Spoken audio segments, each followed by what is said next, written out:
Cerita Silat Online Channel mempersembahkan serial Pendekar Raja Wali Sakti, episode Rahasia Kalung Keramat, bagian 4.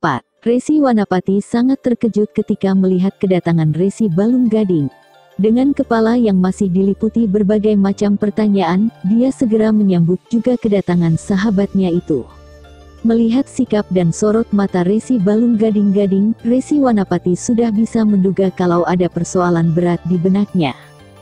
Ada apa gerangan, sehingga kau menyempatkan datang sendiri ke tempatku, Balung Gading?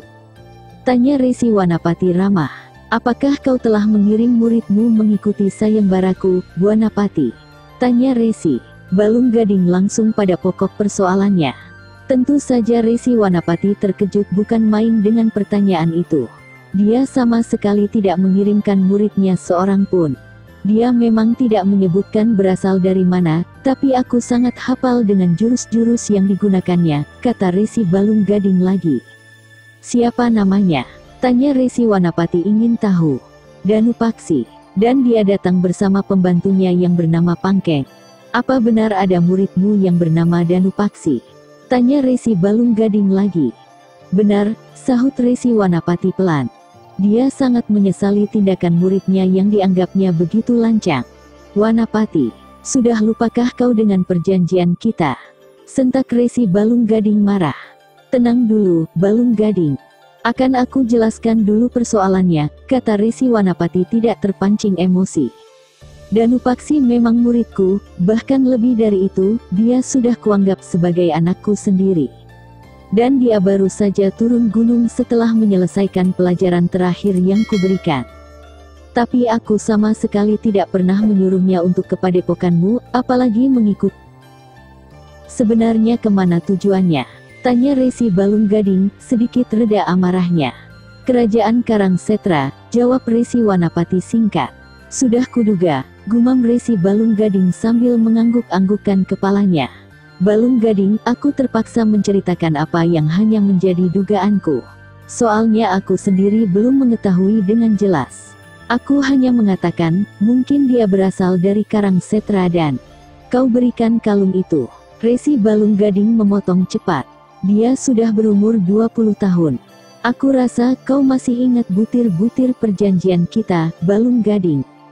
Tapi kau terlalu cepat, Wanapati.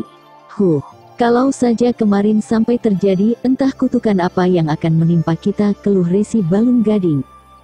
Danupaksi berhasil mengalahkan putrimu. Tanya Resi Wanapati. Dia mengalah. Maksudmu? Aku sendiri tidak tahu. Bahkan semula aku telah mengira bahwa kau sengaja mengutusnya mengikuti sayembara untuk menghinaku, kata Resi Balung Gading jujur. Hahaha, ada-ada saja kau ini, Balung Gading. Resi Wanapati menggeleng-gelengkan kepalanya. Maafkan aku, Wanapati. Aku terlalu dibawa emosi, sesal Resi Balung Gading. Ah, sudahlah. Yang penting semuanya sudah terhindar.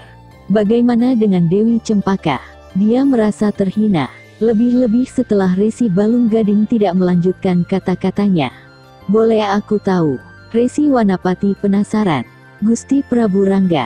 Dia juga datang ke padepokanku, ujar Resi Balung Gading terus terang. Apakah kau tidak salah lihat? Resi Wanapati sedikit ragu.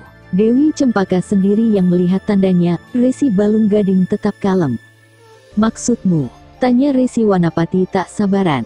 Ia mengenakan kalung segitiga dengan beberapa lingkaran di tengahnya, jawab Resi Balung Gading. Apa?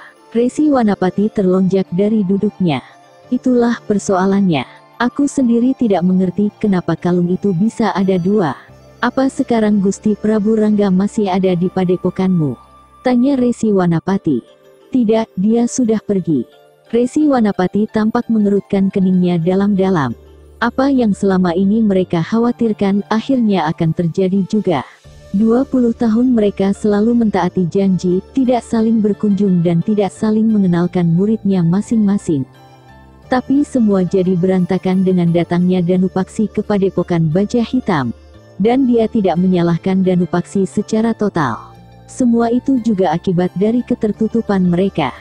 Mungkin sudah saatnya kita saling membuka diri, Wanapati, kata Resi Balung Gading pelan. Ya, aku juga sedang berpikir demikian, sahut Resi Wanapati. Dan kita harus membuka rahasia ini pada Gusti Prabu Rangga dan Danupaksi. Juga Dewi Cempaka, usul Wanapati. Ya, itu memang satu-satunya jalan. Bagaimanapun juga akhirnya kita memang harus kehilangan orang-orang yang kita cintai, keluh Resi Balunggading. Kau menyesal? Buat apa? Kehidupan kan memang begitu. Dewi Cempaka menggeleng-gelengkan kepalanya beberapa kali. Dia sangat tidak percaya dengan apa yang didengarnya.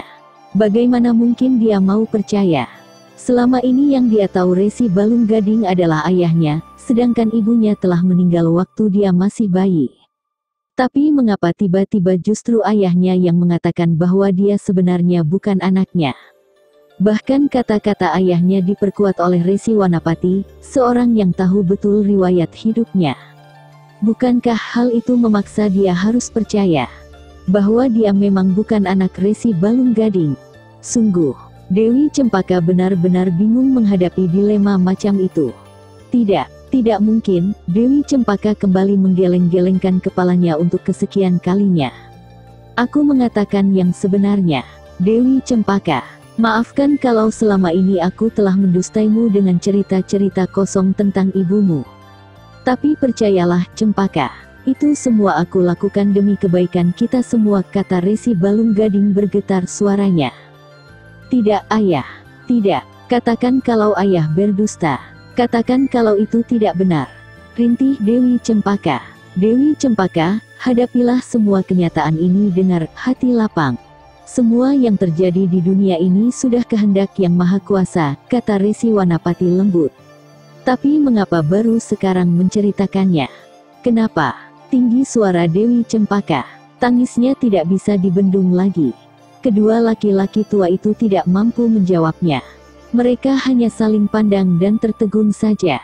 Mereka benar-benar baru menyadari kalau tindakannya selama ini adalah salah. Tapi, apa yang mereka alami dulu benar-benar telah memaksa mereka untuk melakukan hal seperti itu. Kini, untuk membuktikan semuanya juga tidak mudah. Tidak ada lagi saksi yang hidup. Semua telah tewas dalam peristiwa tersebut. Peristiwa yang terjadi di dekat Danau Cubung. Siapa orang tuaku sebenarnya, ayah? Katakan, siapa? Desak Dewi Cempaka masih bercucuran air mata. Sebenarnya aku sendiri juga tidak tahu, sahut Resi Balunggading pelan. Dia ikut terbawa emosinya dalam keharuan itu. Bohong, ayah pasti tahu siapa orang tuaku. Makin keras saja suara tangis Dewi Cempaka. Benar Cempaka, kami benar-benar tidak tahu siapa sebenarnya orang tua kalian, sambung Resi Wanapati. Kalian? Dewi Cempaka langsung menoleh ke arah Resi Wanapati. Dia benar-benar terkejut dan ingin tahu apa sebenarnya yang terjadi selama ini. Ya, kau dan Danupaksi, lanjut Resi Wanapati menguatkan diri. Jadi, rasa kebahagiaan dan kekecewaan bercampur jadi satu di dada Dewi Cempaka. Kami tidak tahu apakah kau bersaudara dengan Danupaksi atau tidak. Yang jelas pada saat itu kami telah menolong seorang bocah laki-laki yang ibunya telah meninggal dan seorang wanita yang sedang hamil tua. Hal itu kami lakukan karena mendapat amanat dari seorang laki-laki yang kemudian meninggal dunia karena luka-lukanya yang parah, Resi Wanapati menjelaskan. Siapa laki-laki tersebut? Dewi Cempaka agak susut air matanya. Sayang aku tidak kenal namanya. Tapi aku kenal pakaiannya. Dia seorang punggawa dari Kadipaten Karangsetra.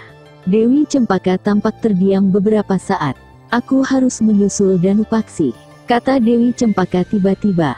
Cempaka, sentak Resi Balunggading. Tapi Dewi Cempaka sudah keburu lari keluar. Sedangkan Resi Balunggading yang ingin mengejarnya, langsung dicegah oleh Resi Wanapati. Biarkan dia pergi, Balunggading, bujuk Resi Wanapati. Tapi, ingat kesepakatan kita, Balunggading, Resi Wanapati mengingatkan. Resi Balunggading kembali terduduk lesu. Sementara itu tampak Dewi Cempaka sedang memacu kudanya dengan cepat meninggalkan padepokan Baja Hitam. Jiwanya benar-benar guncang menghadapi kenyataan yang tidak pernah diimpikannya selama ini. Dan dia harus pergi, harus membuktikan kata-kata kedua orang tua itu. Dewi Cempaka tiba-tiba menghentikan lari kudanya. Di depannya tampak seorang pemuda yang sudah dia kenal, walau hanya beberapa saat. Tidak jauh dari tempat duduk pemuda itu, ada seekor kuda hitam yang tinggi dan kekar sedang merumput. Pemuda yang tak lain adalah pendekar Raja Wali Sakti itu, segera menoleh begitu merasa ada orang yang menghampirinya. Kemudian dia langsung tersenyum begitu melihat Dewi Cempaka menghampirinya setelah turun dari kudanya. "Kau tampak tergesa-gesa sekali, ada apa?" sapa Rangga lebih dulu. "Ah tidak, apakah Gusti Prabu melihat Danupaksi lewat sini?" Dewi Cempaka segera menjura hormat. "Janganlah bersikap begitu Cempaka. Marilah kita ngobrol seperti seorang teman saja," ajak Rangga ramah. Dewi Cempaka hanya diam. "Panggil saja aku dengan sebutan Kakang," saran Rangga. "Baiklah Kakang," Dewi Cempaka menurut. "Apakah yang ingin kau tanyakan tadi?" "Kakang tidak melihat Danupaksi," Dewi Cempaka mengulangi pertanyaannya. "Tidak, memangnya kenapa? Ada yang ingin aku tanyakan padanya." "Kalau boleh aku tahu tentang apa?" tanya Rangga penasaran. Tanpa ragu-ragu lagi Dewi Cempaka segera menceritakan semuanya dengan singkat dan jelas. Sedangkan Rangga mendengarkannya dengan penuh perhatian. Sejenak dia agak kaget, setelah mendengar cerita itu. Dia segera mengolah kata-kata yang diucapkan Dewi Cempaka. Di benaknya segera timbul macam-macam dugaan yang selama ini juga dia pikirkan. "Jadi, mereka belum yakin kalau kalian bersaudara?" tanya Rangga setelah Dewi Cempaka selesai bercerita. "Itulah yang ingin ku ketahui Kakang," sahut Dewi Cempaka. "Lalu, kenapa kau ingin menanyakan hal itu pada Danupaksi?" tanya Rangga penasaran. "Kata Eyang Resi Wanapati, Danupaksi umurnya lebih tua 1 tahun dariku. Siapa tahu dia bisa mengingat sesuatu," sahut Dewi Cempaka memberikan alasan. "Umur 1 tahun belum bisa mengingat apa-apa Cempaka. Lalu, aku harus bagaimana?" keluh Dewi Cempaka kebingungan. Rangga pun jadi bingung untuk menjawab. Dia hanya bisa menarik napas panjang, mendesah. Dalam hatinya dia sudah merasakan bahwa perjalanannya bakal tertunda lagi. Dia jadi tertarik untuk mengetahui permasalahan ini sampai tuntas dan jelas. Apalagi dia tahu bahwa Danupaksi juga memiliki kalung segitiga dengan beberapa lingkaran di tengahnya. Sebuah kalung yang menjadi tanda bahwa pemiliknya masih keturunan Adipati Arya Permadi. Dan berarti saudaranya satu ayah. Kalung itu juga dimiliki Wira Permadi yang sudah tewas karena tabiatnya yang kurang baik dan mementingkan diri sendiri. Rangga menyadari bahwa ayahnya bukannya tidak mungkin mempunyai anak lain yang diperoleh dari selir-selirnya dan membekali dengan satu benda sebagai tanda persaudaraan. "Apakah kau pernah mendengar cerita tentang rombongan Adipati Karangsetra yang dibegal?" tanya Rangga. "Ya, Ayahanda Resi Balung Gading pernah menceritakan hal itu semuanya padaku," sahut Dewi Cempaka. "Semuanya?" Rangga mengerutkan keningnya. "Iya, bahkan tentang dirimu." Dari mana dia tahu semua itu?" gumam Rangga. "Aku juga tidak tahu. Ayahanda Balung Gading tidak pernah menceritakan asal-usulnya." Beberapa saat kemudian pendekar Raja Wali Sakti itu bangkit dari duduknya. "Kakang Rangga mau kemana?" tanya Dewi Cempaka begitu melihat Rangga naik ke punggung kuda hitamnya. "Makan. Mau ikut?" "Boleh. Ayo, cepat." Selanjutnya episode Rahasia Kalung Keramat bagian 5. Masih bersama cerita Silat Online Channel. Jangan lupa like and subscribe. Terima kasih.